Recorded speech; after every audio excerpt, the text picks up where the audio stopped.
الحمد لله رب العالمين، والصلاة والسلام على النبي الكريم وعلى آله وصحبه وسلم تسليما كثيرا. الإخوة الأفاضل والآباء الأكارم، السلام عليكم ورحمة الله وبركاته. اليوم دارين نتكلم عن الرحمتات، ودي حاجة بيعملوها كثير جدا من السودانيين في مختلف الولايات. بيطبحوا ضبايح وناس بيخبزوا الخبائز، والبيعملوا بليلة، وبيعملوا موية التمر، والبيعملوا فتة بيدوها للأطفال ولناس الخلاوي، وبيدوها إفطار للصائمين. بيقولوا دي صدقة للميتين، وبيعملوا الكلام ده في رمضان في آخر خميس من رمضان، وفي ناس تانيين بيعملوها في آخر جمعة في رمضان، بيقولوا دي الجمعة اليتيمة. هو بيعملوا فيها الكلام ده بنية إنه كل الأكل ده وإطعام الطعام ده صدقة للميتين. ولا شك إنه إطعام الطعام ده أمر يعني محمود جدا في الشريعة، لأن النبي عليه الصلاة والسلام في البخاري عن عبد الله بن عمر جاء رجل إلى النبي عليه الصلاة والسلام فقال: يا رسول الله، أي الإسلام خير؟ قال: إطعام الطعام، وأن تقرأ السلام على من تعرف وعلى من لا تعرف. لكن يا جماعة، كون نحن نخصص يوم محدد في شهر محدد لأنه ده يتم فيه الصدقة للميتين ونسميه بالرحمتات، ده في الشريعة ما بجوز. لأنه يا جماعة التخصيص لا يكون إلا بنص. وقد يجي سائل يقول ليه يعني؟ نجاوب لك، نقول لك يا أخي مثلا لو جو ناس قالوا يا أخي نحن دايرين نصوم غير شهر رمضان، دايرين نصوم شهر تاني، مثلا نصوم في ذي القعدة، نصوم كامل، فما انت ما حتقدر تقول له الصيام في ذاته كعب. لكن كونه انتوا تخصصوا شهر غير شهر رمضان تقولوا ده دايرين نعمل فيه صيام، ده ما بيجوز يا جماعة. كذلك الصلاة، ناس يقولوا يا أخي نحن دايرين نصلي صلاة بين الظهر والعصر، ما هو ربنا فرض علينا 5 صلوات، لا نحن دايرين نزيد نبقى 6، وصلاة ما كويسة. لأنه الناس بيقول لك ليه تقولوا الرحمتات خطأ، وده يطعم طعام، وده فيه كذا للمساكين، وفيه فرحة للأطفال، وفيه صدقة للميتين. يا أخي نحن ما عندنا مشكلة في طعام الطعام، وما عندنا مشكلة في الصدقة للميت، ده أمر طيب. والصدقة للميت النبي عليه الصلاة والسلام في سنن النسائي جاء رجل وسأل النبي عليه الصلاة والسلام فقال له، ولعله سعد بن عبادة، قال له إن أمي قد ماتت أفأتصدق عنها؟ قال نعم، يعني الصدقة للميت حاجة كويسة. وسأله كذلك قال له أي الصدقة أفضل؟ أفضل صدقة للميت شنو؟ قال سقي الماء. سقي الموية ده تعمل زير، تعمل لك كولر في جامع، تعمل لك سبيل، ناس اللي بيعملوا مواسير بالطوب دي ناس يشربوا منها وكده. يا أخي في امرأة بغي دخلت الجنة وغفر الله سبحانه وتعالى لها لأنها سقت لها كلب. فما في مشكلة الناس تصدقوا للميت، دي ما في حاجة. وما يقوموا يعملوا التلاوة، يقول لك دايرين نعمل ختمة للميت، يقروا قرآن ناس كثيرين ويقول لك الختمة دي نهدي ثوابا للميت، دي بدعة، دي ما صحيحة. لأنه ربنا سبحانه وتعالى قال وأن ليس للإنسان إلا ما سعى، دي ما بتعتبر صدقة، ده عمل عادي اللي تقدر تديه للميت. لكن الصدقة بتجوز. إذا مات ابن آدم انقطع عمله إلا من 3: صدقة جارية يهودي منا، أو علم ينتفع به، أو ولد صالح يدعو له. طيب، فنحن ما عندنا مشكلة في طعام الطعام، لكن المشكلة في تخصيص يوم محدد. مثلا جزول قال يا أخي الصلاة دي ما حاجة كويسة، نحن دايرين نصلي، كويس صلي. يقول لك نحن دايرين نعمل ما شاء الله فرض 5، نحن دايرين نعملهم 6، دايرين نعمل لنا صلاة بين الظهر والعصر تكون 5 ركعات. الركوع عندكم فيه راي؟ ما عندنا فيه راي، يلا دايرين 5 ركعات. هل ده بيجوز؟ أي عاقل حيقول لا ما بيجوز. يلا دي نفس الشغل، كونه انت تخصص يوم محدد ده ما بيجوز في الشريعة يا جماعة، أبدا لا يجوز في شريعة الإسلام. وانت لو دار تفرق، لانه قد زول يستنكر الكلام ده يقول لك يا اخي دي ما نحن دايرين بها خير وكده. اصلا البدعه دي اصلا اللي بيعمله هو بيريد بها خير اصلا، والفرق بين البدعة وبين مثلا شرب الخمر والسرقة والكذب، دي ما معاصي ودي معاصي، البدعة معصية. لكن الكذاب والبسرق والبزني والبقتل ده كله بيكون معترف انه والله ده حرام ودي معصية، انا معترف، ما بيتقرب بالزينة ده لله ولا يتقرب بالكذب الى الله سبحانه وتعالى، ما في زول بيعمل كده. لكن البدعة اصلا هي مما يتقرب بها الى الله، ده عنوان، ده عند الزول اللي بيعملها، لكن هي لا تزيده من الله الا بعدا. عشان كده اللي بيتأمل حديث عبد الله بن مسعود لما جاء ابو موسى الاشعري قال له يا اخي انا مشيت لجامع ولقيت ناس عاملين حلق منتظرين الصلاة، قبل الصلاة بيقعدوا في حلق، قال وفي كل حلقة في رجل، وكل واحد من الناس اللي في الحلق ديل شايل له حصى حجار. قال فالرجل بيقول لهم يا أخي كبروا 100، الناس كلهم يجدوا حجار يعدوا، الله أكبر الله أكبر الله أكبر، هللوا 100 يهللوا، سبحوا 100 يسبحوا. فعبد الله بن مسعود قال له انت ما قلت لهم، يعني أما قلت لهم أن يعدوا سيئاتهم؟ ده بيعدوا به سيئات مع انه تكبير وتهليل وتسبيح وفي الجامع. فعبد الله بن مسعود لما مشى لهم وأتى حلقة من تلك الحلق فقال لهم ما هذا؟ قالوا يا أبا عبد الرحمن حصن نعد به التكبير والتهليل والتسبيح، بس قاعد نعد به. قال لهم ما أسرع هلكتكم يا أمة محمد، قال لهم عدوا سيئاتكم، عدوا بها سيئاتكم بس، مع انه بيكبروا وبيهللوا. عشان دار اوريك البدعه دي شنو شكل البدعه بتكون كيف. قال له يا ابا عبد الرحمن والله ما اردنا الا خيرا. قال وكم، ودي المقوله المشهوره، وكم من مريد للخير لم يبلغ، كم من ناس دارين يصلوا للخير ويعملوا الخير وما بيصلوا. عندنا ايات في القران ربنا قال قل هل ننبئكم بالاخسرين اعمالا الذين ضل سعيهم في الحياة الدنيا وهم شنو؟ وهم يحسبون أنهم يحسنون صنعا. يعني في ناس من البشر بيكونوا قايلين نفسهم بيعملوا في شيء صح وهو ما صح، وقايلين نفسهم بيعملوا في شيء بيقربوا لله وده بيبعدهم من الله سبحانه وتعالى. عشان كده النبي عليه الصلاة والسلام في البخاري ومسلم والحديث من رواية عائشة رضي الله عنها قال من أحدث في أمرنا هذا، أمرنا هذا يعني الدين، ما ليس منه فهو رد. وقال صلى الله عليه وسلم من عمل عملا ليس عليه أمرنا فهو رد. عشان كده عبد الله بن مسعود يتكلم معهم قال لهم إما أنكم على ملة أهدى من ملة محمد صلى الله عليه وسلم، يا إما اللي بيسووا فيه ده انتوا أحسن من الرسول لأنه ما عملوا النبي عليه الصلاة والسلام.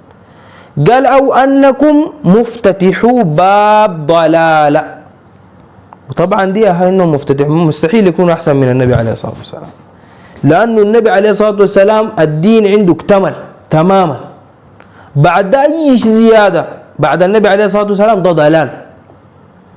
عشان كده النبي عليه الصلاة والسلام قال عليكم ما برحمتات ولا بالمولد ولا بانه الناس هسه في زكاة الفطر هسه في الايام دي يقوموا طوالي يطلقوا لك لا دايرينها قروش دايرين ندفع قروش. الرسول عليه الصلاة والسلام قال طعمة للمساكين، فرض رسول الله صلى الله عليه وسلم زكاة الفطر صاعا من طعام اكل. يعني يجي لا يقول لك لا المسكين بيحتاج قروش ما بيحتاج اكل. الله قال لك طعمة، والنبي عليه الصلاة والسلام قال لك طعمة للمساكين اديها لهم اكل. يقول لك لا نديها لهم قروش، يعني هم افهم بكلامهم ده انهم افهم من ربنا سبحانه وتعالى، ونسأل الله العافية والسلام ونعوذ بالله من ذلك. فهم الناس بيجيبوا اشياء جديدة من عندهم. كذلك هسه هنا قال لهم إما أنكم على ملة أهدى من ملة رسول الله أو أنكم مفتتحوا باب ضلالة. قال عليكم بسنتي وسنة الخلفاء الراشدين المهديين من بعد، ديل 4 خلفاء 4 ديل ومعهم النبي عليه الصلاة والسلام. ديل النبي عليه الصلاة والسلام أشار لهذه السنن، سنة النبي عليه الصلاة والسلام وسنة 4 من بعد. قال تمسكوا بها امسكوا فيها قوي. وعضوا عليها بالنواجز، بالأضراس، امسكوا فيها قوي ما تفكوها. قال وإياكم ومحدثات الأمور فإن كل محدثة بدعة. أي شيء تجيبه جديد محدث ده بدعة، وكل بدعة ضلالة، وكل ضلالة في النار. والنبي عليه الصلاة والسلام قال من عمل عملا ليس عليه أمرنا فهو رد. ما عملنا نحن ده رد، حتى لو قاصد به خير، لأنه ما فعل النبي عليه الصلاة والسلام. وهذا الحديث أخرجه مسلم في صحيحه. وفي ناس تاني يقول لك يا أخي في بدعة حسنة، بدعة حسنة، والدين ما فيه حاجة اسمها بدعة حسنة أبدا، لأنه النبي عليه الصلاة والسلام قال كل بدعة ضلالة، كل بدعة ضلالة، ما في بدعة حسنة أبدا. الرسول قال كل ضلال، إذا ما في حسنة. والبيستدلوا بالحديث بتاع النبي عليه الصلاة والسلام، يقول لك يا أخي النبي عليه الصلاة والسلام قال من أحيا في الإسلام سنة حسنة. هاي هو قال سنة ما قال بدعة، هو السنة ضد البدعة، كيف تكون كده؟ قال من أحيا من سن في الإسلام سنة حسنة، فدي سنة، ما بيتكلم عن البدعة النبي عليه الصلاة والسلام. وكان بيتكلم عن الصدقة، والصدقة سنة فعلى النبي عليه الصلاة والسلام. وفي ناس ثانيين يقول لك يا أخي انتوا مش قلتوا بدعة خلاص، طيب معناه الطيارة بدعة، والموبايل بدعة، والمروحة بدعة، والمكيف بدعة. لا لا لا، نحن بنتكلم عن الدين. لو شيء جبته في الدين جديد ده بدعة مردودة باطلة لا تقبل عند الله سبحانه وتعالى. وإنما الصحيح هو ما كان على عهد رسول الله صلى الله عليه وسلم. أما شيء في الدنيا النبي عليه الصلاة والسلام قال أنتم أدرى بشؤون دنياكم، الدنيا دعمة زي ما داير. والعلماء قالوا الأصل في العادات، العادات يعني دي الحاجات المادين، الأصل فيها الإباحة، أمش زي ما داير، نوم زي ما داير، أكل زي ما داير، أشرب زي ما داير، ما محتاج لدليل فيها أصلا.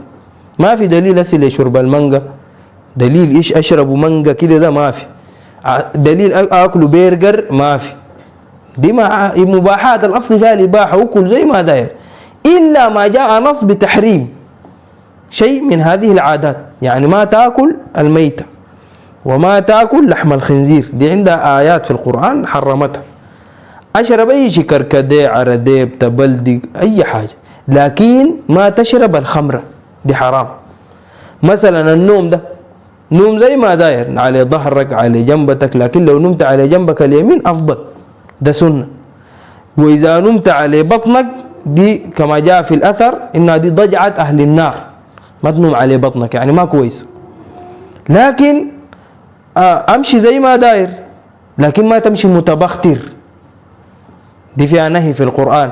وهكذا العادات الأصل فيها الإباحة. أركب طيارة، أركب عربية، ما في زول بيقول لك ده بدعة وحرام، لما خلاص أعمل زي ما داير، ابتدع في الدنيا دي زي ما داير. أما الحديث يتكلم عن الدين، من أحدث في أمرنا يعني ديننا ما ليس منه فهو رد. من عمل عملا ليس عليه أمرنا، يتكلم عن الدين، ما عملناه نحن في الدين فهو رد. الدين قالوا العبادات الأصل فيها التوقف والمنع، إلا ما جاء نص بتشريعه. ما تصلي على كيفك، صلوا كما رأيتموني يصلي، ما تذكر على كيفك زي الناس القبيل في الحديث القبيل ده يذكروا بالحصى. النبي عليه الصلاة والسلام كان يذكر ويسبح بيمينه، يد اليمين، وبأنامله، كان يعقد التسبيح بأنامله، يسبح بيدينه كده، يسبح كده بيدينه بأصابعين. لكن الليلة الناس جابوا حاجات تانية وكده وكده، يقول لك يا أخي دي أنا داري عد بها وعندي ورد 1000، وانت قال لك صلى 1000 منه، والقال لك سبح 1000 منه، منو قال لك؟ أذكر الله كثير، انت أكثر من 1000 ذاتها بسيطة. يقول لك هذول النبي ده إلا صلي على 1000 عليه الصلاة والسلام، صلي على أكثر من 1000 ذاتها محبة. اذكروا الله ذكرا كثيرا وسبحوه بكرة وأصيلا، 1000 بس، انت بس خلاص يعني دي محبتك لله وللرسول عليه الصلاة والسلام، تصلي 1000 بس، صلي أكثر من 1000. عشان كده زولي الأصل في الذكر قالوا الإطلاق، يعني بس تسبح تسبح تسبح، تذكر تذكر، تستغفر طوال تستغفر. والنبي عليه الصلاة والسلام في أشياء حددها لنا في الشريعة، يعني مثلا بعد الصلاة 33، عندك تسبح الله 33، تكبر الله 33، تحمد الله 33. عندك في أذكار الصباح والمساء في أشياء بتقول 10 مرات، في أشياء بتقول 3 مرات، في أشياء بتقول 100 مرة.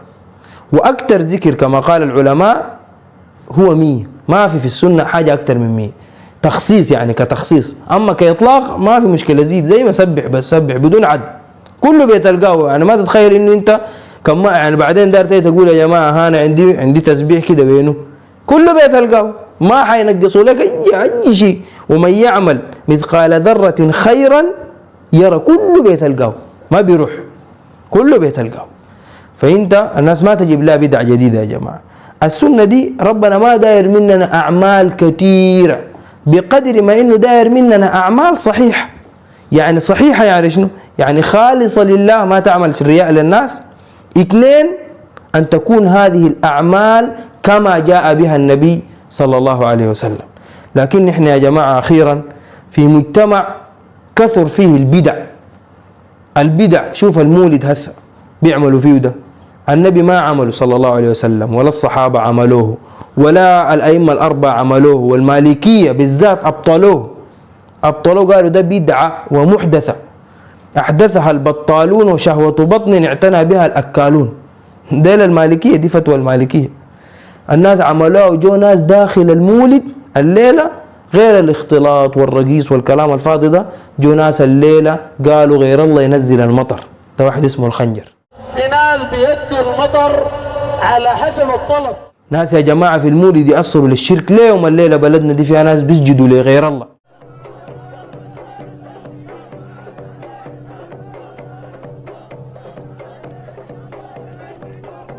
ربنا قالوا من آياته الليل والنهار والشمس والقمر لا تسجدوا للشمس ولا للقمر واسجدوا لله الذي خلقهن إن كنتم إياه تعبدون. اليوم الليل عندنا ناس في الشدائد بيقولوا يا شيخ تلحقنا وتفزعنا. طفيتنا البقالة الليلة حمرا شرع قد البقعد قد البقعد والجبارة طفيتنا البقالة قد البقعد والجبارة طفيتنا البقالة. وربنا يقول وأن المساجد لله فلا تدعوا مع الله أحدا. اليوم الليل عندنا ناس بيعلقوا الحجبات ونسوان بيعلقوا الكمون للأطفال وفي الركشات وفي العربات وفي دكاكين الذهب، يقول لك ده بيحفظ. وربنا قال إن كل نفس لما عليها حافظ. زول يتوكل على الله ما يتوكل على الحجاب. والنبي صلى الله عليه وسلم قال من علق تميمة فقد أشرك. اليوم الليلة في مجتمعنا ده بتجي المرأة ست الودع وبتجي تقرأ في الفنجان وتكذب تقول انت بيحصل لك وتعمل فتن بين الأهل وكل شغل بتاع شياطين. والنبي صلى الله عليه وسلم قال من أتى كاهنا أو عرافا فصدقه بما يقول فقد كفر بما أنزل على محمد صلى الله عليه وسلم. واحدين تانين يسألوها يقول لك أنا عارف يعني كلامه ما صح لكن بس دار الشوبر. دي النبي عليه الصلاة والسلام قال من أتى كاهنا أو عرافا فسأله عن شيء لم تقبل له صلاة 40 يوم. 40 يوم صلاتك باطلة، تصليها هاي لكن باطلة ما في أجر. شوف المصايب اللي احنا الليلة بقينا فيها دي. اليوم الليلة ناس بيحلفوا بغير الله، وحات أمي وحات أبوي وحات الريدة وحات الخوة بيناتنا وحات قعدتنا دي وحات الملح والملاح وحات تراب أبوي في القبر وحات النبي وحات الرسول. ونحن نبينا محمد صلى الله عليه وسلم قال من كان حالفا فليحلف بالله أو لا يصمت، وقال من حلف بغير الله فقد أشرك. شوفوا المصايب اللي احنا قاعدين فيها دي. اليوم الليلة ناس بيعتقدوا إنه غير الله يعلم الغيب، ويقول لك فلان بيجيب الرائحة وعارف في صدورنا في شنو وعارف بكرة اللي بيحصل شنو لأنه ولي. الشيء جاي في الأيام دي أنا ما بعرفه لكن أقول الشيخ بعرف. الشيء جاي في الأيام دي أنا ما بعرفه لكن أقول الشيخ بعرف. وربنا عز وجل قال في القرآن قل لا يعلم من في السماوات والأرض الغيب إلا الله. مصايب كثيرة منتشرة في بلدنا، ناس بتبركوا بموية كرع الشيخ.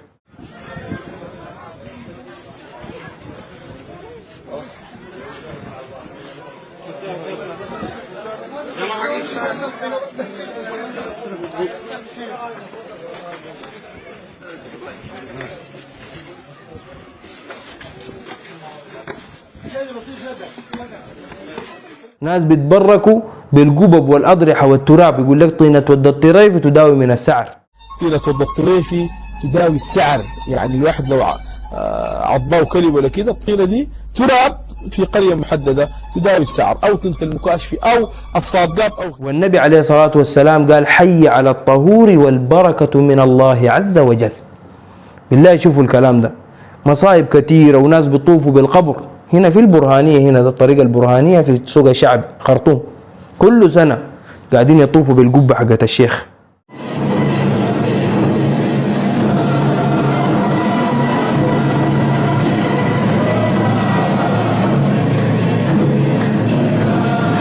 وربنا قال وليطوفوا بالبيت العتيق، هناك ما يطوفوا بالقبب. ناس الليلة متفرقة أحزاب وجماعات وطرق، وربنا عز وجل قال ملة أبيكم إبراهيم هو سماكم المسلمين، وقال إن الذين فرقوا دينهم وكانوا شيعا لست منهم في شيء. الناس الليلة تفرقوا، ده أنصار سنة وده أخو مسلم وده تجاني وده سماني وده قادري وده حزب أمة وده اتحاد ديمقراطي وده شيوعي وده علماني، فرقوا الأمة. والصح يقولوا نحن مسلمين يعبدوا الله براو، يتابعوا النبي عليه الصلاة والسلام. حذروا الناس من بدعة الرحمتات، ما بتجوز البدعة دي، ما بتجوز، الناس ما يعملوها، ولو عملوا كده هم واقعين في اسم عظيم جدا، لأنه ابتدعوا بدعة في الإسلام. اتقوا الله سبحانه وتعالى. الناس لو داير الخير يتصدق للمسكين في أي يوم من الأيام، أكل الناس، عمل أي حاجة بطريقتك في أي يوم في رمضان، لكن نخصص يوم معين ما عندنا دليل في الكلام ده، وده كلام ما بيجوز إطلاقا. هذا وصلى الله وسلم على نبينا محمد وعلى آله وصحبه وسلم. وأخيرا قبل أختم داير أقول للناس اللي بيعملوا، لأنه ده الموضوع اللي ماغسني أكثر من موضوع الرحمتات، الناس اللي قاعدين يعملوا الشركيات دي، وأنا بخص بالكلام ده الصوفية كلهم، نحن ما دايرين لكم شر، ولا جاي أنا أسب لي صوفي ولا أشتم لي ولي من الأولياء إذا كان هو ولي صحيح لله ولا ولي للشيطان. أنا ما داير أشتم لي أحد أبدا الآن، ولا داير أسب لي زول، أنا داير الخير للصوفية ديل كلهم. يا صوفية لو أنت ما صوفي اللي بتحضر المقطع ده، رسلوا لأي صوفي وكلم الصوفي، كان من أهلكم ولا من جيرانكم ولا صديقك، نحن دايرين له الخير.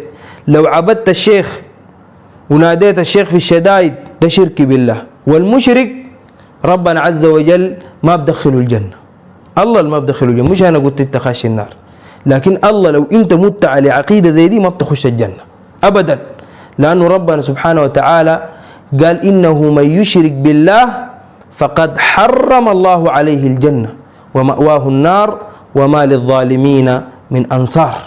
والمشرك بالله سبحانه وتعالى أعماله الصالحة، مش يقول لك ده أكل الكسر وبنى المساجد وحفظ القرآن، لو عملت الدنيا وما فيها أنت بتنادي غير الله أو بتعمل شركيات زي تعليق التمائم، تعتقد إنها بتدفع عنك الضر أو بيجيب لك النفع، أو بتعمل واحدة من الشركيات اللي قلنا دي وتشرك بالله سبحانه وتعالى وتعتقد في غير الله، ربنا سبحانه وتعالى قال ولو أشركوا لحبط عنهم ما كانوا يعملون، أعمال كلها تروح ساكت. نسأل الله العافية والسلامة. جزاكم الله خير على حسن الاستماع، ونسأل الله يوفقنا وإياكم لما يحب ويرضى، وأن يرينا الحق حقا ويرزقنا اتباعه، وأن يرينا الباطل باطلا ويرزقنا اجتنابه. بارك الله فيكم والسلام عليكم. من دعا إلى هدى كان له من الأجر مثل أجور من تبعه، لا ينقص ذلك من أجورهم شيئا.